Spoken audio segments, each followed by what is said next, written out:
Another brand new record from 2017. We have Insight and Damu with Ears Hear Spears. I didn't even fuck that up. I'm amazed. I'm amazed. That album title, I tell you, it's a tongue twister, man. So why do you not think, like, what's the deal with this? Why is it called Insight and Damu? Why is it not Y Society? Well, this album was shelved like before their Y Society album came out, so yeah, I'm not sure why they stuck their individual names on there rather than Y Society, other than maybe because Damu the Fudgemunk is pretty well known now, and I mean, so not that many people know who Insight is, I don't think. I'm assuming they probably had the rights. Whoever had this before probably owns the rights to Y Society. I'm assuming. I don't know. Yeah, well, Y Society wasn't on Damu's own label. I think that's what it is, Moods. I think maybe why. I don't know, actually. They might actually own. I think, actually, because from what I read, it's probably like Jason said, Damu is a bigger name now, and I think Insight is actually trying to come back a little bit and put out more material. So I think he's trying to get his name out there. Yeah, because I think a lot of people don't even associate, like, you see the name Y Society, and then it's like in small fine print, Insight and Damu. You know, right? Yeah. So I think putting their names right out there, it does make sense. But I was really, really hoping to get another Y Society record, you know, just to have another Y in the collection. That's how fucked up you are with your collection, man. You're just hoping for albums with certain letters. And no, but anything Damu though, man. Like, dude, so good. But no, this is awesome. This is really, really cool that this actually came out. This is awesome. So yeah. Pretty short record again, you know, just like the Sadistic one. This one runs something like 42, 43 minutes or something like that. So again, you know, kind of a perfect length, which was something I didn't even mention in the Sadistic review. Was I did enjoy the length of the record too, because it worked. It didn't overstay its welcome whatsoever. You didn't try to tell a story over like a fucking, you know, like a whole full length movie time period. You know, it's like it actually kept it relatively shorter, which is pretty cool. But because I'm a bigger fan of like albums, you know, a little bit shorter. This is, I gotta say, man, this is a really, really good album, man. This shit is really damn good, man. Right from the start, man. From the prelude all the way down to Know the Meaning remix, man. This is some solid ass shit. I think Insight sounds fantastic on this. I think Damu's production is really, really damn good in this too, man. A lot of really cool samples used in this, vocal samples and stuff. Right off the beat, man. I think they have a video for All Human. I think there's. Oh, do they? I don't know. I think there's actually a video for it. I didn't see any videos for it. I could have swore I was flipping around and I saw that there was a video for All Human. It could have just been a thumbnail on there, but it looked like it was an actual video. Still, okay. So I'm not 100% sure, but man, I think this is a great track to start off this record, man. It just sounds completely awesome. Yeah, this is my favorite track on the album, actually. Yeah, the strings are fucking awesome, man. Insight kills this too, man. Really awesome Bismarcky vocal sample in there, and the cuts at the end. Like, this one just seems to have it all. It flows really, really damn awesome. The cuts at the end by Damu are fucking amazing. It flows Damu awesome or just damn awesome? It was Damu awesome. Damu awesome. Yeah. It's a great track to open up the record, though. It's pretty awesome shit, man. Good shit. Yeah, definitely. Then we move into like Never Be the Same. Again, man, I love the drum arrangement in this, man. The drums are insane on this track. I love the drums on this. Great drums.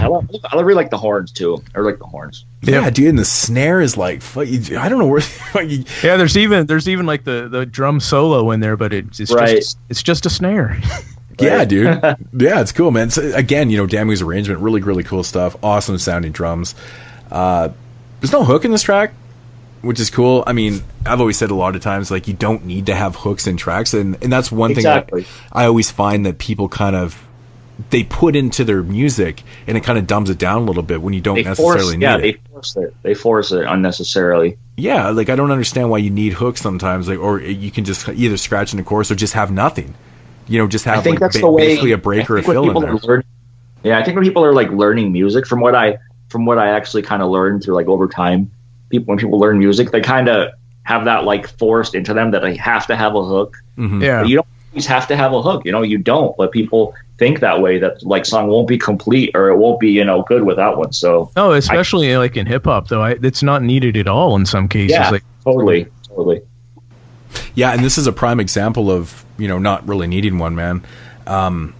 It's interesting, man. This track right here completely reminds me of stuff that was off the Pete Instrumentals, Pete Rock, Pete Instrumentals record that he put out, man. This beat right here reminds me of that big time.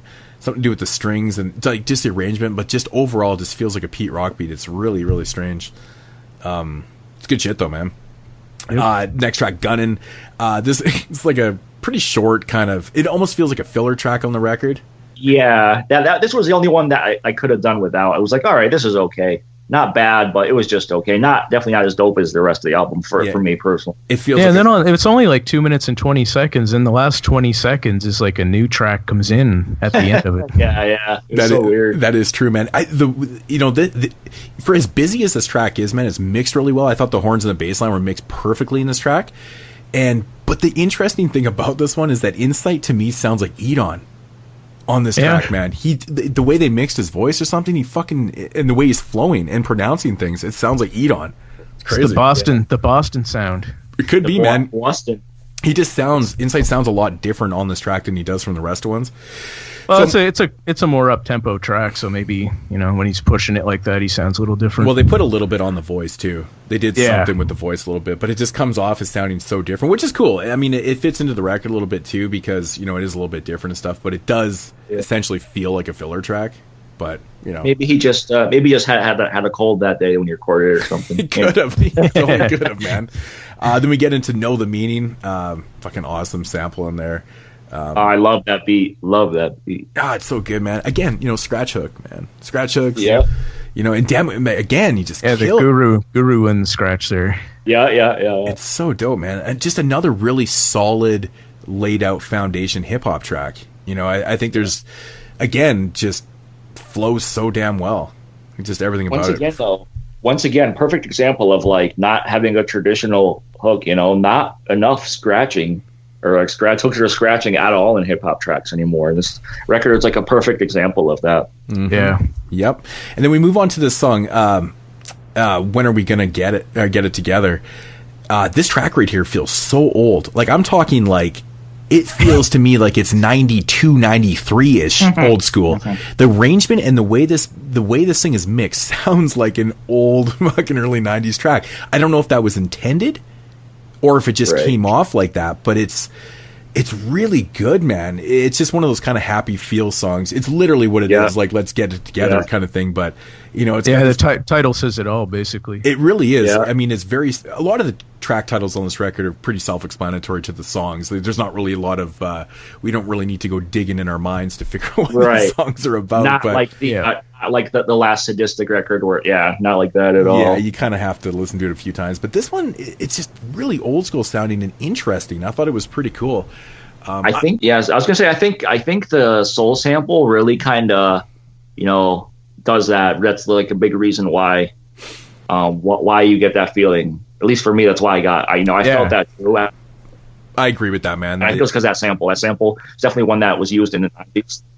Yeah, that one. That's why it's so good. It fits perfect too. It's awesome. Yep. Yep. Put a sample in there, and then we get to Rather Unique 2. This is interesting.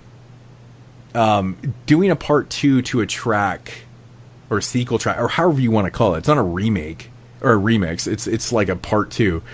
He stole the beat from Pete Rock. Come on. Exactly. Yeah, dude. I mean, again, it's just another scratch chorus. The Rather Unique, scratching that up and stuff. Love it. It works so well. It works so well. It's very simple, but it works, and it just sounds so damn fresh. This is something that isn't done a lot in hip hop, is it? Where people just go and make like a part 2 to like a rather famous track. You just don't see a lot of that. Not that I know. But this was really cool, though. I really like the. I like that. I'd like to see more of it. Oh, I know. This one just fucking blew my socks up, blew my shitter out, man. And this one as well. Like the last 30 seconds of this track, a new instrumental came in at the end. And you know what that is? It's got to be influenced by none other than Pete Rock. Rock. Yep. Right? He kind of came full circle on this track, didn't they? Exactly. Definitely. But again, like the outro, it's just so fucking dope, dude. I wanted to hear a whole song from that. Yeah. The sleigh bells in there. Oh, it's fucking good, man. It's really, really cool, man. You couldn't see me.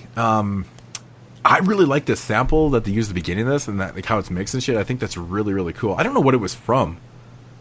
I'm not 100% sure what it was, but I don't know. There's a harder feeling beat on this one. Yeah, man. Yeah, and I think Insight just destroys this track. I think he comes so hard, man. Yeah, he does pretty much on every track. He does, man. He really, really does. Again, and this one kind of feels like it's inspired by Pete Rock. I don't know what it is, man, but this one right here, I couldn't help it. I was like, okay, this is like very Pete Rock feeling. So when do you think this was all recorded? It was before their album came out. When was that? From what I understand, it was in like 07 sometime. Yeah, I think it was 2006, 2007. This was recorded in 2006, 2007. It's interesting because to me it sounds a little bit older. Maybe it's just the style that they were going for on the record and stuff, but I think it's the style, yeah. It could be, man, but man, you can't deny the Pete Rock influence on this record, though. No. Like, it's all over the place, man. It's crazy.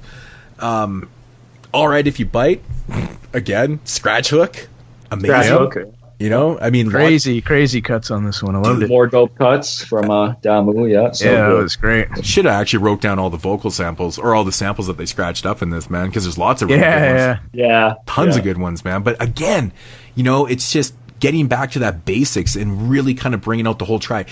I love that, man. You know, you have like a 16 bar, then you cut in like all these awesome, you know, vocal samples, and then you just continue. Yep. Why do we need to wreck it with like bullshit hooks and shit like that, man? This is awesome. I think it works so good, man. I'm glad that they kind of stuck to the basics on this. And then we get It's Over. You know, of course, it's like the outro track. Basically, it's kind of like the end of the album type deal. It's not really an outro, but it's, you know, it's the end of the album. It's the end of the album. Yeah, it was divided. Like, there's only the first minute or so it had rapping on it, and then like there were some scratches came in, and then there's a beat change for the last like 15 seconds on there. It was just drums there. Yep. And then we get to Know the Meaning of Remix, and I gotta say, man, I think I actually like the remix more than the other one.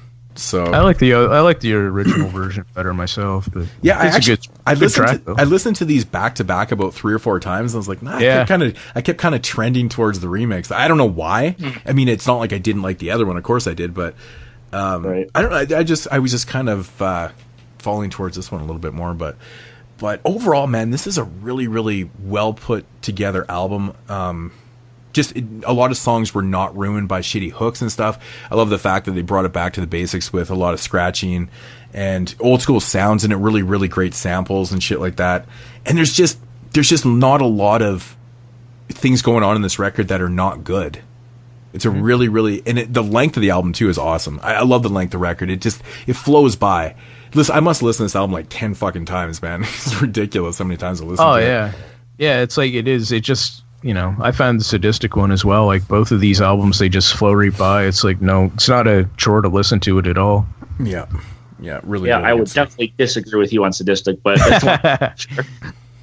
But this one, yeah, for sure. It's perfect. But you got to remember, this was made about that time, like 06, 07. So it was, you know, and it still sat for all those years, and it came out today, and it still sounds so good. Like, it sounds more relevant than ever, and that's what I love about these type of records, man. It's like this album, if it had came out in 1999, would have been like, oh, it came out in 1999, or if it came out in 2006, you're like, okay. And if it comes out in 2017, it's like, awesome. No, I bet you a lot of people don't even know this was a shelved record.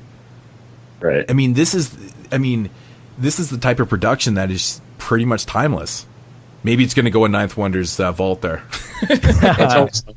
But like, yeah, it's definitely classic Damu production. Like, even has like, you know, the double time snares. Like, it's if you listen to his production and you like it, then definitely you're gonna love this album. Oh yeah, what's crazy? Insight, man, like Insight is like the epitome of like a professional rapper on this album. Like, there's no bullshit, there's no gimmicks. It's just nonstop, just solid delivery the whole way through every track. Yeah, and he stays true to it, like his content too. Like, I mean, what he's rhyming about. I mean, everything works. Nothing. You're like, what the fuck did he just say? No, this shit was written with a point. Like, get to the point, no fucking around. But it shows though. They didn't want to kill anything by, you know, mixing up with shitty ass hooks and things like that. This was just raw. This was lyrics and beats, man.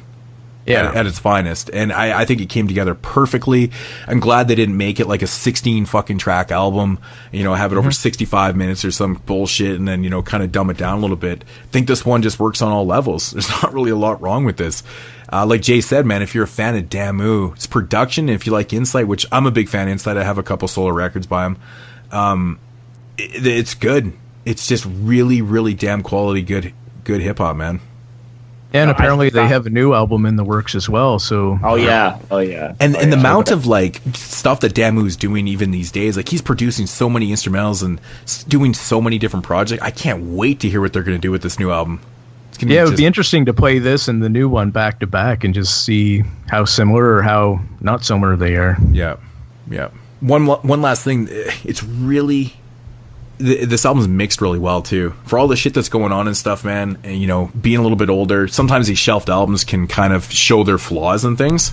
No, it's really, really on point, man. Really on point with the mixing and mastering too, man. So go out and buy 2 copies of this shit, man. Vinyl. Actually, this one, like I said, vinyl, CD, and tape, man. Vinyl, CD, and tape.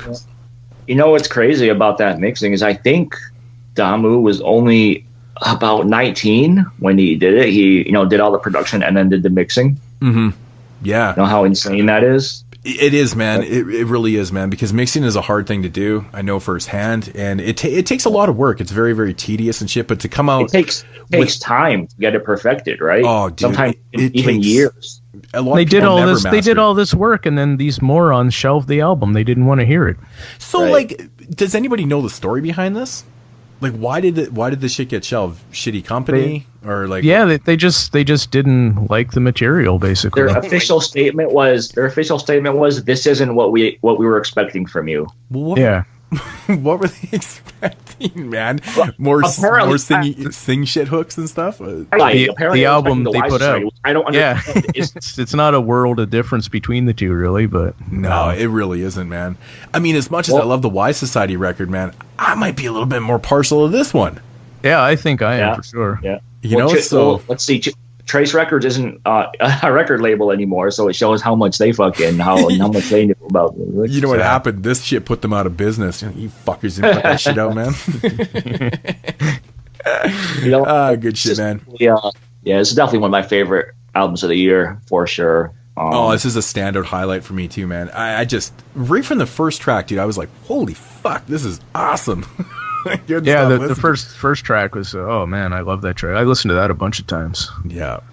So Tom, what do you rate this one? Oh, sorry, I thought you said Jason. 9. Well, we are on the same page because I gave it a 9 also. Jay, what did you give this one? I gave it an 8. An 8? Ooh. Damn, you are the hardest rater in the world. Except for when it comes to it's a good score, man. Like 8's a good goddamn score. Oh no, 8's lower in the bar. Yeah, man. 3 tracks, Tom. They're all so good. I know, this was a bitch to do, man. I could literally pick any 3 tracks off this record and it would be good. Probably, let me see here real quick. I still haven't, I'm just going to pick right now because I haven't picked 3 tracks yet. When Are We Gonna Get It Together is definitely one. Never Be the Same because I really love the drums and the horns on that one. And then You Couldn't See Me. I guess I like that one too. Yeah, those. Awesome. I'm going with All Human, Rather Unique 2, and Know the Meaning of Remix. Nice. Yeah. And I had All Human, Never Be the Same, and Rather Unique 2. No, I had 2 of the same. Cool. Tom had all 3 different. That's crazy. That's cool, man. But yeah, really, really solid record, man. Everyone go out and buy the CD tape and vinyl of that one. You won't be. You can get a digital as well on the Bandcamp. So if that's your thing, that's right. You can get a digital copy too, man.